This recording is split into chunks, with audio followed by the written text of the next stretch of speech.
صدري ويسر لي أمري واحلل عقدة من لساني يفقه قولي اللهم افتح علينا حكمتك وانشر علينا من خزائن رحمتك يا أرحم الراحمين اللهم اجعلنا من عبادك الصالحين التائبين المستغفرين يا الله يا أرحم الراحمين. Amma ba'd, alhamdulillah, syukur pada Allah Subhanahu wa taala kerana diberikan kelapangan kepada kita pada malam ini untuk kita sama-sama berada di rumah Allah Subhanahu wa taala ni. Mudah-mudahan kita dapat ambil manfaat sikit sebanyak daripada apa yang kita bincangkan pada malam ni. Sepatutnya pada malam ni kita mula kitab yang baru lah kot ya. Kerana kitab Faridatul Faraid tu kita dah tamat. Saya pun ingat-ingat lupa lah tapi dimaklumkan dah habis kan Malaysia. Jadi dah tamat, kita akan mula kitab baru lah. Saya bercadang nak baca hadis 40 oleh Imam Nawawi. Hadis 40 oleh Imam An-Nawawi. Syarahnya saya dah siapkan. Jadi kalau mudah-mudahan masjid setuju lah kot syarahnya saya dah siapkan. Kitab ni cuma tak cetak sempurna lagi. Jadi nanti kalau dah dicetak bolehlah siapa yang nak untuk kita gunakan sebagai bahan pengajian kita. Syarah hadis 40 oleh Imam Nawawi. Untuk malam ni insya-Allah kita muqaddimah dulu. Untuk hadis 40 ni Imam Nawawi rahimahullahu taala, seperti mana kita maklum, masyhur lah kot kita di kepulauan tanah Melayu ni masyhur lah dengan nama Imam An-Nawawi Yahya ibn Sharaf, Abu Zakaria Yahya ibn Sharaf An-Nawawi. Orang sekarang ni di Syria lah tempatnya, Nawa, nama perkampungan tu Nawa. Seorang ulama yang masyhur, hidup sekitar 600 Hijrah. Mana selepas daripada Imam Ghazali. Imam Ghazali 505 meninggal kan, dia 600 lebih. Jadi hidup sekitar 600 lebih Hijrah gitu. Masyhur kerana apa Imam Nawawi ni seorang ulama yang di samping keilmuan dia adalah ulama yang amilin, ulama yang jenis beramal dengan ilmu dia. Mutqin maknanya mahir dalam segenap bidang ilmu. Ilmu hadis banyak ditulis kitab. Kalau fiqh tu majmu', masyhur lah kita dengar kan. Kitab-kitab yang lain dalam Riyadhus Salihin, kitab berkaitan dengan hadis yang bercampur padanya berkaitan dengan fiqh dan juga berkaitan dengan ilmu tasawuf dan akhlak.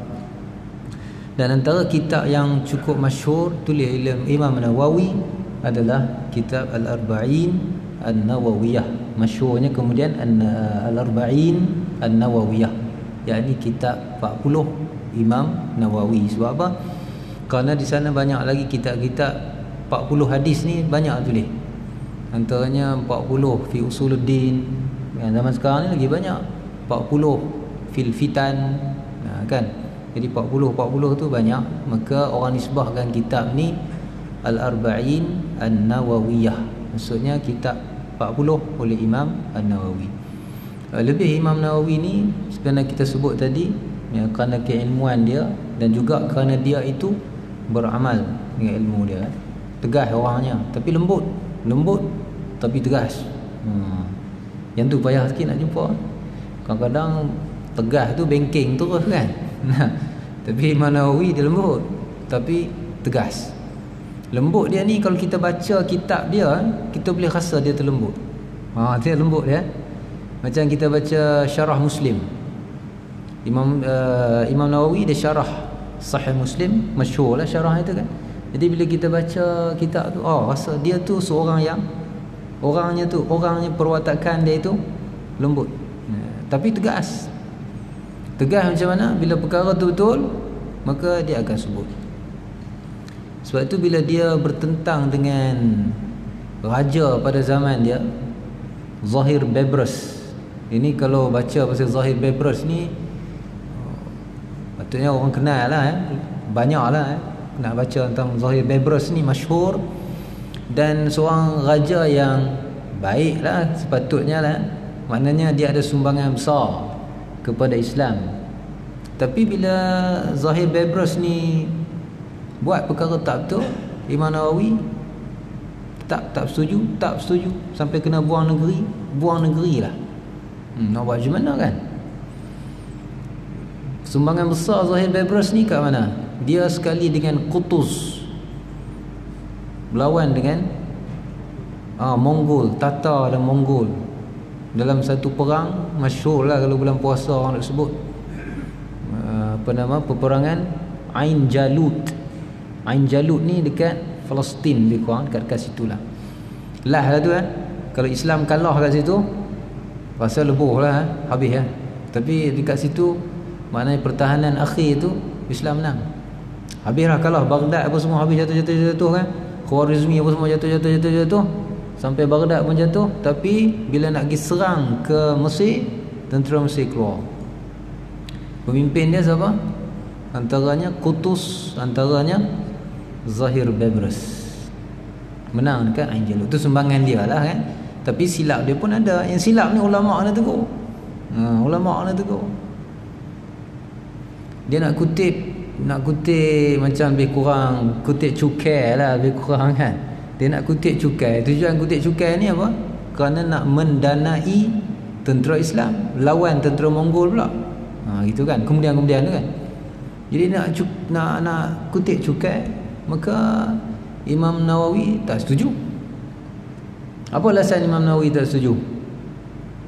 Kerana Imam Nawawi dia kata boleh nak kutip cukai, nak kutip duit, ambil duit secara paksa daripada orang Islam yang miskin ke, yang kaya ke, yang miskin lah kan. Dia nak kutip secara merata ni, semua orang dia nak kutip duit.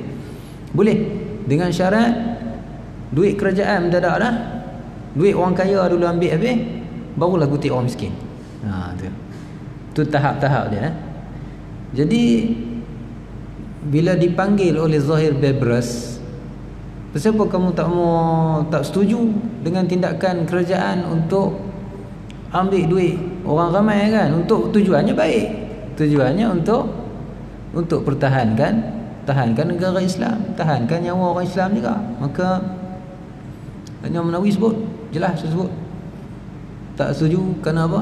Kerana aku tahu kamu ni dulu miskin, sekarang kamu kaya. Kamu ada khadam sekian banyak, setiap khadam kamu ada mah banyak. Kamu ada hamba perempuan 200 orang. Jadi sepatutnya sebelum nak pergi kutip, ambil secara paksa duit orang Islam, kamu tu sendiri jual dulu 200 orang hamba perempuan kamu tu.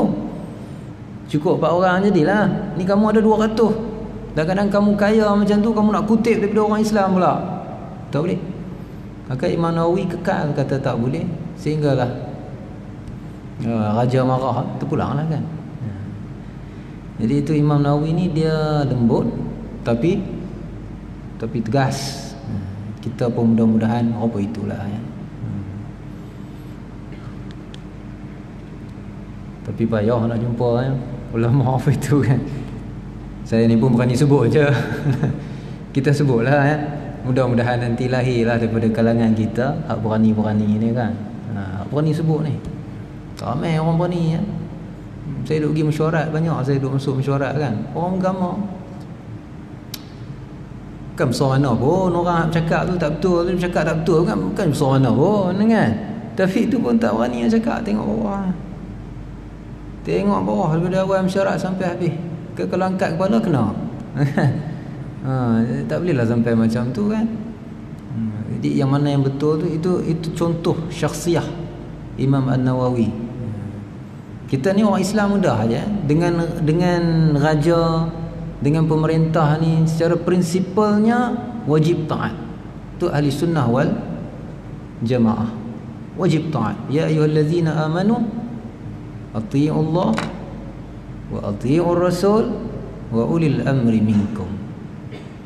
Taat Allah, taat Rasul, taat ulil amri. Wajib kan? Cuma kalau dia bercanggah, itu kita pakai kaedah la ta'ata li makhluq fi ma'siyatil khaliq. Tak boleh taat kepada makhluk dalam perkara yang memaksiat ataupun menderhakai akan pencipta, ini Allah Subhanahu taala. Sebab tu kita ni musim PKP ni wajiblah patuh kan. Jauh jarak ni kan. Ini wajib kan. Nak sembahyang dekat-dekat pula. Lagi apa lagi guideline kena ikut ni? Kena bawa sejadah kan? Bawa lah sejadah. Masjid dah ada sejadah. Masjid lah ya. Guideline kata kena bawa lah kita. Adalah alasan-alasan dia. Kadang-kadang kita faham, kadang kita tak faham. Tapi kerana kepatuhan tu wajib, kita patuhlah. Kadang guideline ni pun pelik-pelik juga. Saya pun tak faham kadang. Contohnya apa yang tak faham tak boleh qabliyah, tak boleh ba'diyah. Saya pun tak faham. Tapi sekarang saya tak faham. Tak faham buat je lah. Nak buat macam mana? Setengah saya dulu tak faham, lepas tu faham. Tak apalah. Kan? Contoh dulu kan, yang waktu tempoh tak boleh mari masjid. Ingat tak? Kan? Tak boleh mari masjid tu kan? Tapi pasar raya boleh pula. Pasar raya lagi teruk dia punya apa orang panggil? Jam terus. Saya duduk di Ipoh kan. Ada sekali tu keluar pagi ya, sebab saya tak mau nak crowded ramai-ramai ni kan. Jadi kita keluarlah pagi pergi ke Medan Meru tu. Pukul 7 lebih 8 lah. Anggar sampai tu 8 lebih dia buka dah kan. Jadi kita masuk. Tengok beratur tu sampai ke bawah. Dia punya beratur tu Medan kan atas. Dia punya beratur sampai ke bawah. Rapat-rapat apa tu? Boleh pula. Yang aku nak pergi sembahyang maghrib jemaah ni tak boleh kan. Jadi tak faham. Tapi kemudian kita tengok ialah langkah-langkah kerajaan ni, kadang kita faham, kadang kita tak faham. Tapi kerana kaedahnya kena patuh selagi mana tak bercanggah, kita patuhlah. Kan? Kemudian barulah kita faham. Dia sembang-sembang orang yang reti ni, dia kata tujuannya supaya tak mencalakan nama Islam. Kat mana tu? Takut ada nanti kluster Masjid Rizwaniyah. Itu tak cantik. Kan? Tak cantik Kalau ada kluster Maidin, tak apa Maidin pasar raya lantak gila kan, tak ada masalah sangat. Tapi kalau kluster masjid negeri, bunyi masjid tu kan. Macam sebelum ni ada kluster apa? Kluster tabligh tu kan. Dia sikit sebanyak tu kan. Dia macam dia macam terasa macam Islam tu ada gitulah. Jadi kerana nak jaga nama agama, maka tak dibenarkan. Sehingga sekarang ni barulah dibuka sikit-sikit. Setengah perkara kita faham, setengah perkara kita tak faham. Tapi hak tak faham tu buat-buat faham, kita follow je lah. Follow atas apa? Atas ayat tadi. Ati'ullah wa ati'ur rasul wa ulil amri minkum. Tapi sekarang jangan lupa tuan-tuan Sekarang jangan lupa, saya nak peringat jugalah sikit kan. Kita dalam Islam ni hak mana selagi kita boleh buat, kita buat. Gitu kan. Ma la yudraku kulluhu la yutrak kulluhu. Mana hak tak boleh buat semua, jangan tinggal semua. Maksudnya hak mana kita boleh buat, kita buatlah. Contoh. Bila kita ni, bila soft semayang, kita sekarang ni dilarang untuk rapat. Kena ada 1 meter kan. Tak apalah, kita follow. Tapi banyak perkara berkaitan dengan soft kita boleh buatlah. Contoh, kita boleh samakan soft belakang tumit tu kan, sama. Pastikan sama. Jangan tak sama pula. Banyak masjid saya pergi kan, semua orang bawa sejadah masing-masing. Dia hampar sejadah dia ikut sejadah dia. Sebab sejadah dia tak depan imam ni kan. Tapi bila dia hampar sejadah, jangan ikut sejadah dia tu. Ikut mana? Ikut garis belakang tu juga. Tu garis kita tu kan. Ikut garis tu. Ikut sejadah dia hampar tu. Kerana apa? Kerana menyamakan saf itu satu tuntutan. Jadi nak dekat tak boleh, tak apalah. Tetapi kita boleh tak nak samakan saf? Boleh je kan? Tak ada guideline yang kata saf kena kan? Tak ada guideline yang kata macam tu kan? Jadi kita boleh samakan saf, maka teruskan samakan, pastikan saf kita sama. Gitu. Sebab saya tengok setengah banyak masjid saya pergi semayang kadang kan, singgah semayang, tengok apa saya ada orang ni tak sama saf ni. Padahal Nabi kata la tusawwunna sufufakum aw la yukhalifanna Allahu ala qulubikum. Hendaklah kamu semua samakan saf kamu. Sama saf. Ataupun kalau kamu tak samakan saf, nescaya Allah Subhanahu taala akan menjadikan hati-hati kamu itu saling bercanggah, makna bergaduh. Gitu. Jadi kita jagalah. Sama juga kan saf ni, penuhkan saf pertama dulu, baru saf yang kedua. Yang tu boleh buat tak? Boleh je kan? Tak ada guideline yang kata tak boleh. So kita buatlah. Maknanya saf pertama penuh, dah saf pertama penuh, baru saf kedua. Saf kedua penuh, saf ketiga. Sama juga, saf tak boleh berat sebelah. Saf tak boleh berat sebelah. Itu tak ada halangan. Kerana Nabi SAW sebut kepada kita, Nabi kata fawassitul imam. Hendaklah kamu tengahkan imam. Maksud bila tengahkan imam, tak bolehlah kiri lebih kan, ataupun kanan lebih tak boleh. Dia kena balance. Mazhab kita taklah straight sangat buat soft ni. Tapi kalau mazhab lain, soft tak betul, batal sembahyang. Mazhab-mazhab lain soft tak betul, sengit ke apa ke kan, batal sembahyang. Kerana hadis tadi ni kuat ni, dilalah ataupun sebutan hadis tu, bunyi tu kuat sehingga boleh membawa kepada makna wajib tak sempurna, batal sembahyang. Jadi sama-samalah perkara-perkara yang lain juga kaitan dengan PKP ni. Walaupun kita dilarang beberapa perkara, tapi beberapa perkara kita boleh buatlah setakat mana boleh. Salam tak digalakkan salam, mana berjabat tangan tak digalakkan, gitu tak? Tapi beri salam ada tak? Tak boleh. Tak ada, boleh kan? Beri salam boleh jadi berilah salam.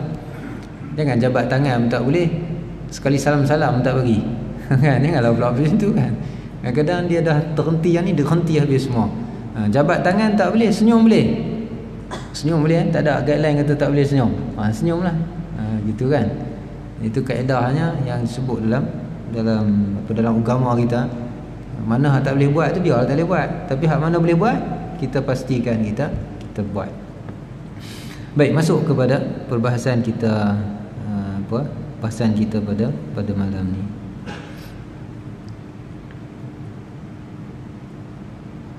Kita baca sikit kaitan dengan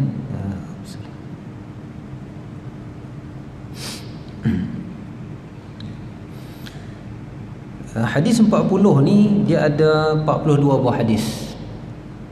42 buah hadis. Mukadimah sikit tentang kandungan dia. 42 buah hadis tapi dinamakan sebagai hadis 40. Sebab tak sedap lah hadis 42. Tak sedap bunyi kan. Hadis 40 lah, senang kan. Kita bundarkan. Maka disebut hadis 40. Tapi sebenarnya ada hadis kesemuanya 42 buah. Dan Ibn Rajab Al-Hambali apabila dia syarah kitab ni, itu tebal Ibn Rajab Al-Hambali dia syarah Arba'in Nawawiyah ni, dia percukupkan menjadi 50. Gitu ya. Daripada 42 dia tambah lagi 8 hadis menjadi 50. Specialnya hadis 40 Imam Nawawi ni apa? Kerana Imam Nawawi nanti mungkin kita baca ni sekadar nak mukadimah. Kerana Imam Nawawi dia sebut hadis 40 ini, 42 buah hadis ini, pada setiap satunya dihimpunkan ada padanya prinsip-prinsip asas Islam. Itu qawaiduddin. Maknanya bila kita habis mengaji 42 hadis ni, secara amnya kita faham apa dia Islam. Itu prinsip-prinsip asas Islam kita faham. Dan banyak perkara tuan-tuan, kalau kita faham hadis 40 ni, banyak perkara tak payah tanya ustaz pun tahu. Kita boleh faham sendiri. Sebab dia bincang tentang prinsip-prinsip asas. Macam darurah, kan? La darar wala dirar. Itu prinsip asas tu. Ini sebab apa tak boleh rapat-rapat ni? Sebab apa dibenarkan? So apa dibenarkan tak perlu pergi sembahyang Jumaat? Udah sekarang ni seronok pula tak sembahyang Jumaat. Itu timbalan mufti tulis kan. Timbalan mufti menulis, dia kata sekarang ni kan lebih kurang dia tulis kan. Udah ramai pula lelaki-lelaki yang merasa lazat tak sembahyang Jumaat kan. Dia rasa seronok pula tak sembahyang Jumaat sekarang ni. Dulu memanglah tak boleh, sekarang dah boleh, kenalah keluar. Tu kawan-kawan tanya kan, Ustaz siapa nak pergi? Udah confirm masjid tu penuh. Oh gitu pula dia takwil kan. Alasan untuk tak pergi Jumaat, apa hukum tuan-tuan? Memang penuh pun masjid kan. Masjid ni penuh tak? Penuh kan? Rasa penuh lah. Atas penuh tak? Atas tak boleh? Bawah saja. Penuh tak? Esok lagi strict kan? Esok boleh atas. Luar boleh tak luar? Luar tak boleh. Tapi surau boleh dah kan? Dulu kawan-kawan saya tanya, kami ni kena keluar rumah ke tak keluar? Kena keluar rumah ke tak keluar rumah? Nak pergi sembahyang Jumaat. Padahal kami tahu dah masjid penuh kan? Kena keluar ke tak kena keluar? Macam itu pula tanya kan. Dia kaedah dia macam ni lah. Kita sendiri pun kan, katalah kita tengok, katalah kita tertidur. Contoh ni kita sendiri pun mungkin terjadi kat kita kan. Kita tertidur, sedar-sedar satu suku. Kita pun siap-siap ambil sembahyang apa semua kan, siap sejadah apa nak mari. Tengok jam dah 1.25. Kena mari ke tak kena mari? Azan 1.30 lebih kurang kan. Sekarang azan berapa? 1.24 kan. Betul, Zuhur 1.24 dah. Dah masuk Zuhur dah, azan dah. Wajib tak kita mari? Tu dah bunyi dah tu kan. Tak boleh masuk pun. Gitu kan. Tak boleh masuk pun. Tak apalah sebab kita tertidur kan. Ini yang setengah-setengah ni memang dia set daripada awal dah. Pukul 12.30. Tak tidur apa pun. Tapi memang tak mau mari. Sebab apa tak mari? Tak boleh masuk pun. Sembang kawan dia kan 12.30 kan. Pergi tak? Tak pergi. Tak boleh masuk pun. Tengok jam 12.30 lagi. Kalau kita terkejut tadi kan, kita tertidur terkejut tadi kan, wajib mari tak? Dekat situ tengok keadaan macam mana. Kalau kita secara yakin, kalau kita secara yakin, kita yakin kalau kita bila kita mari masjid penuh dah, tak wajib keluar. Duduk dalam rumah sembahyang Zuhur. Yang sembahyang Jumaat pula lah. Tentang sembahyang Jumaat 2 rakaat, dia nak sembahyang Jumaat juga kan. Sembahyang Zuhur 4 rakaat. Jamak pun tak boleh, qasar pun tak boleh. Kita orang sini dah. Kalau dia yakin bahawasanya masjid penuh, maka dia tak wajib mari. Dia sembahyang di rumah 4 rakaat Zuhur. Kalau ada isteri, sembahyang jemaah dengan isteri. Gitu kan. Tapi satu point nak sebut ni, macam mana yang dia boleh yakin masjid penuh? Macam mana dia kata yakin masjid penuh?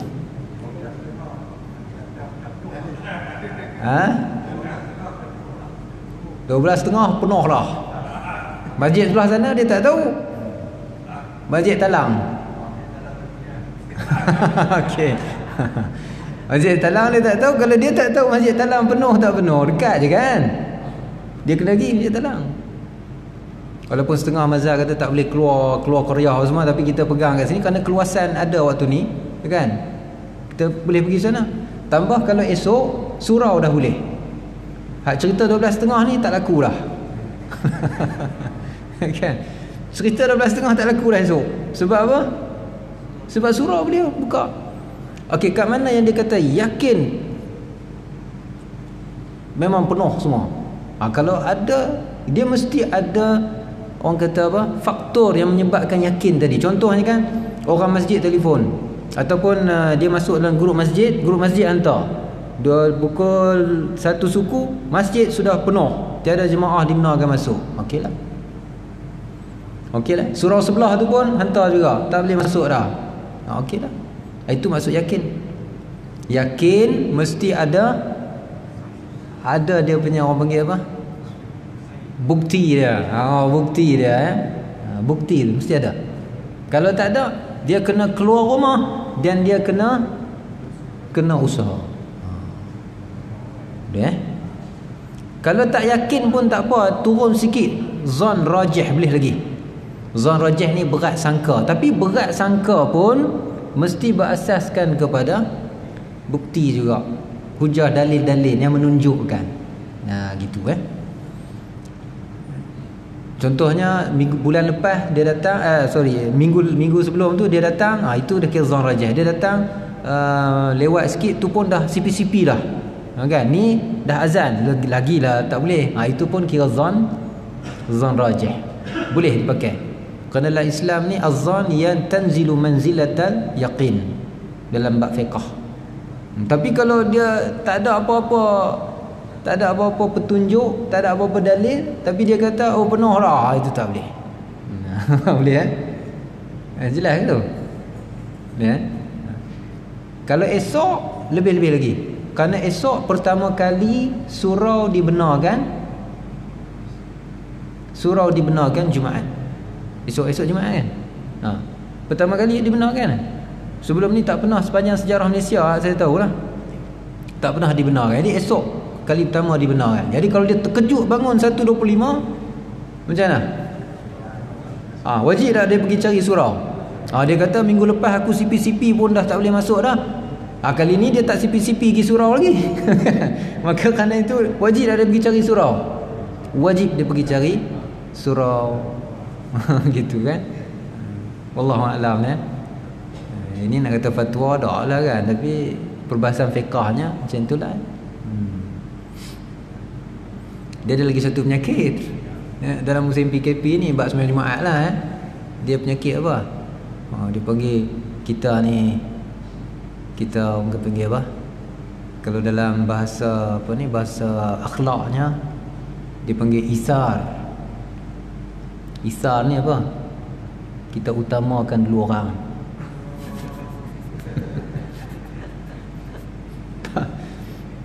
Itu ada Quran turun tu kan? Quran turun tu. Wa yu'thiruna ala anfusihim walau kana bihim khassasah. Wa yu'thiruna, isar. Utamakan orang lain tu. Itu cerita apa ni, turun ayat tu cerita bab perang. Bab perang kan, waktu dah habis perang, yang mana cedera-cedera ni kan nak air lah, nak minum air, dahaga. Kan kita bila nak mati esok dahaga lah. Ini memang orang duk cerita. Saya tak mati lagi, tapi orang cerita. Bila mati esok, nak mati tu dahaga. Jadi bila dah bertebur ramai orang mati ni, orang bawa lah air kan, bawa ke seorang ni. Dia kata tak apa, bawa pergi ke sana, sana nak air lagi. Pergi ke sana. Kawan nombor 2 ni kata, hak sana lagi nak air, pergi ke dia dulu. Pergi ke sana. Lepas tu patah balik hak nombor 1. Hak nombor 1 dah syahid. Pergi hak nombor 2 syahid. Itu namanya apa? Isar. Turun ayat wa yu'siruna ala anfusihim walau kana bihim khassasah. Itu betul. Jadi dia pun kata, Jumaat ni pun aku isar juga. Bagilah orang lain dulu sembahyang. Ini tak boleh. Ini salah faham. Ini salah faham tentang agama. Salah faham. Bab fardu ni kita selesai diri kita dulu. Usaha kita untuk cuba untuk menyempurnakan kefarduan.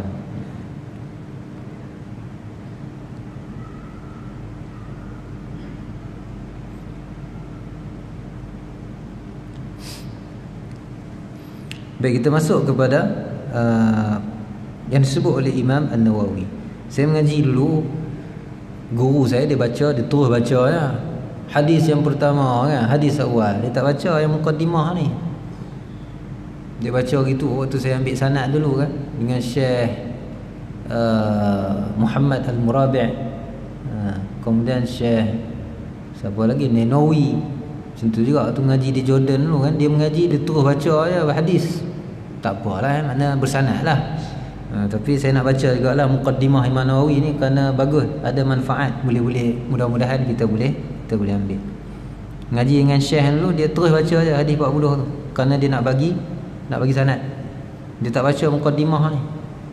Tapi kita bacalah malam ni ya. Qala al-Imam an-Nawawi rahimahullah, Imam Nawawi telah berkata rahimahullah, Bismillahirrahmanirrahim. Dengan nama Allah yang Maha Pemurah lagi Maha Mengasihani. Maksudnya apa? Aku mula menulis kitab ni dengan nama Allah yang Maha Pemurah lagi Maha Mengasihani. Kita pun samalah bila kita baca bismillah, jangan faham dengan nama Allah yang Maha Pemurah lagi Maha Mengasihani aja. Tak sempurna faham tu ya. Tak betul faham tu pun tak sempurna dan tak betul. Kalau kita tanya orang, semua orang tahu makna kan. Bismillahirrahmanirrahim. Apa makna? Dengan nama Allah yang Maha Pemurah lagi Maha Mengasihani. Tapi kalau kita faham macam tu saja, sempurna dah makna? Tak sempurna. Mesti ditambah. Apa nak ditambah? Apa benda kita nak buat waktu tu? Tambah. Bila kita nak makan kan? Kita nak makan, kita baca bismillah tak? Maka kita pun baca bismillahirrahmanirrahim, tapi kita hadirkan makna dalam diri kita. Aku makan dengan nama Allah yang Maha Pemurah lagi Maha Mengasihani. Ataupun kemudian pun boleh, dengan nama Allah yang Maha Pemurah lagi Maha Mengasihani, aku makan. Itu maksud dia. Itu yang tepat. Ini kita panggil apa dalam bahasa Arab? Kita panggil dia takdir. Takdir ni maksudnya apa? Menganggarkan. Menganggarkan apa? Anggar ada maknanya dalam kepala, tak disebut pada lidah. Itu namanya takdir. Kita pun guna juga, selalu kita guna pun. Nak pergi mana tu abang? Kedai. Tahu betul? Orang rumah tanya kan, ayahnya nak pergi mana? Kita jawab, ayahnya hendak pergi kedai. Macam tu kita jawab. Tak kot kan? Ayahnya nak ke mana ni? Kedai. Apa mana kedai tu? Maksudnya ayahnya hendak pergi kedai, tapi kita sebut kedai. Siapa mengajar malam ni? Ustaz Faizal. Ke kita sebut yang mengajar pada malam ini ialah, ada sebutnya tu? Dah lah, tak sebut kan? Kita terus sebut je, Ustaz sekian. Ustaz, kita sebut Ustaz tu kan, itu ada takdirnya. Takdirnya apa? Tadilah, yang mengajar pada malam ini ialah, itu takdir dalam kepala kita, tapi kita lafaz di mulut Ustaz saja. Kenapa? Kerana kita pun faham, orang yang tanya pun faham. Itu maknanya takdir. Kita orang pakai dalam bahasa kita yang kita duk guna sehari-harian. Ni bila kita baca bismillahirrahmanirrahim, makna hak tepatnya perlu masukkan takdir tadi ni. Gitu kan? Kita naik kereta kan, kita pun baca bismillahirrahmanirrahim, tapi yang kita faham makna dia apa? Dengan nama Allah yang Maha Pemurah lagi Maha Mengasihani, aku naik kereta. Itu baru rasa sikit. Tak terasa ke? Kalau kita faham macam tu, terasa tak kebersamaan kita dengan Allah Subhanahu Wa Taala? Terasa sikit kan? Gitu kan? Maka begitulah para ulama kita bila tulis kitab ke, buat apa ke, maka akan mula dengan bismillahirrahmanirrahim. Kullu amrin zibalin lam yubda bi bismillahirrahmanirrahim fahuwa abtar. Semua perkara yang punya manfaat, yang punya kepentingan, kalau tak mula dengan bismillah, maka terpotong. Maksud terpotong kat situ, terkurang. Apa yang kurang? Keberkatan. Itu kurang dia. Dia orang tanya, apa hak kurang kalau tak baca bismillah ni? Kalau makan tak baca bismillah, apa kurang dia? Kurang kenyang? Ada, kenyang-kenyang juga. Kenyang-kenyang. Dah makan 3 pinggan takkan tak kenyang? Kenyang. Tapi yang kurangnya apa? Keberkatan. Tu ya. Jadi semua perkara kalau penting mesti mau baca bismillahirrahmanirrahim. Hatta nak masuk bilik air, penting ke tak penting masuk bilik air? Masuk bilik air penting ke tak penting? Penting. Teramat penting. Separuh dunia ni adalah buang air. Buang air. Arwah Rasyid tanya kan, apa nilai dunia? Diberi misal macam tu je. Buang air tu separuh dunia. Penting. Jadi bila nak masuk bilik air kena baca bismillah tak? Baca bismillahirrahmanirrahim. Maksudnya apa? Aku masuk bilik air dengan nama Allah yang Maha Pemurah lagi Maha Mengasihani.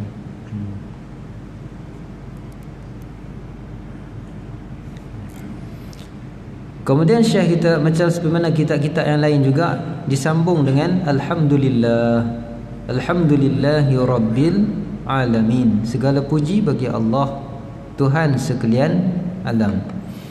Kalau kita tengok kan, kitab-kitab mana pun, kalau ulama-ulama dulu tulis lah, dia mesti bismillah kemudian alhamdulillah kan, mesti.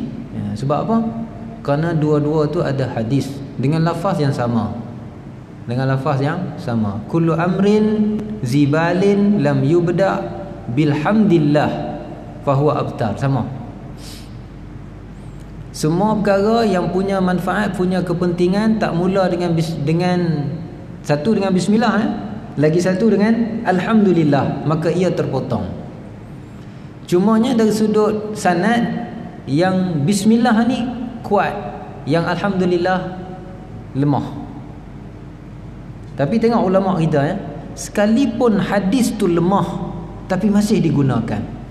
Kerana manhaj para ulama kita yang dulu-dulu, manhajnya nak beramal dengan hadis, bukan nak buang hadis. Itu yang beza sikit lah dengan ulama zaman sekarang. Sebahagian lah kan, ulama zaman kita ni sebahagiannya suka tolak tepi. Ulama dulu dah. Ni contoh yang cukup jelas diamal sampai sekarang. Hadis bismillah itu yang sahih, yang kuat. Hadis alhamdulillah itu lemah. Tetapi dari sudut amalan, amal sekali. Cuma kerana bismillah tu kuat, diutamakan bismillah. Alhamdulillah tu lemah, dikemudiankan, itu je. Malahan diutamakan atas salawat ala Nabi. Itu kan? Itu manhaj berbeza. Ulama dulu selagi boleh beramal dengan hadis. Ulama setengah lah yang tak apa nak tepat sikit kan. Agak-agak boleh lemah tu, kasih lemah, buang tepi.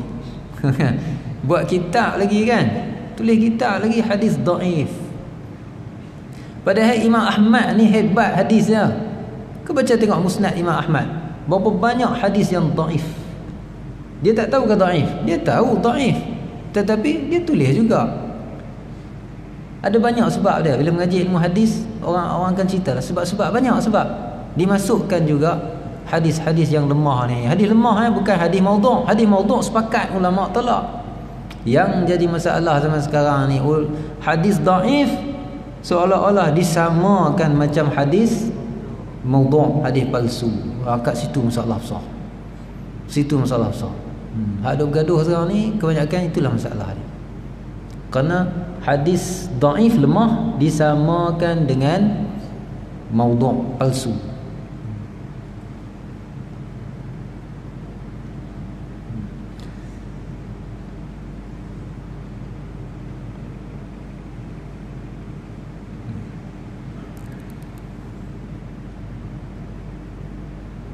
Qayyumus samawati wal ard. Ini Imam Nawawi dia puji lagi Allah Subhanahu wa taala. Mudabbir al khalaiq ajma'in, yang menguruskan segala makhluk keseluruhannya. Ba'ithir rusuli, pengutus para rasul, salawatuhu wa salamuhu alaihim ilal mukallafin, yang diutuskan kepada sekalian mukallaf, lihidayatihim, untuk beri hidayah kepada mereka. Jadi ulama kita dulu bismillah, puji Allah, kemudian ingat Nabi sallallahu alaihi wasallam. Itu memang cara ulama dulu tulis. Kita pun kalau boleh ikutlah benda yang sama nah. Jangan lupa bismillah, jangan lupa alhamdulillah, jangan lupa salawat.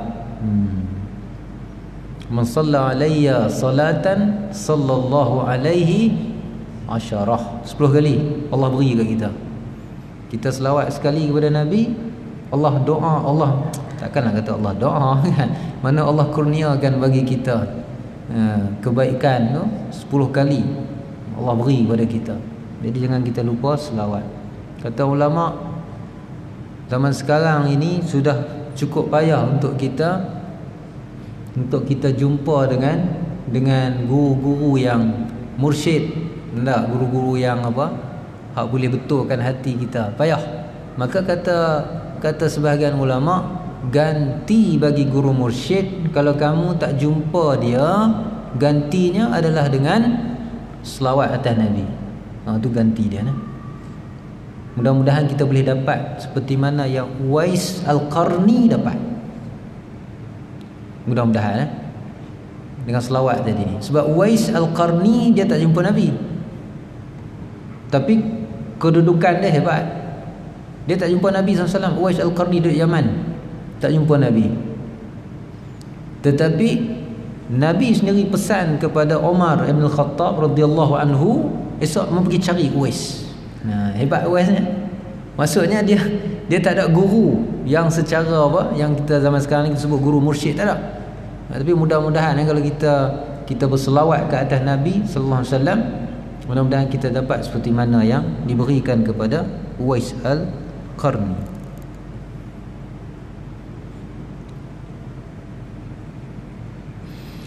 Wa bayani syara'i'id din bid-dalail al-qat'iyyah. Rasul ni diutus kepada kita. Ni hadis yang kita baca ini, hadis 42 buah hadis ni yang sampai kepada kita ni, apa dia tujuannya?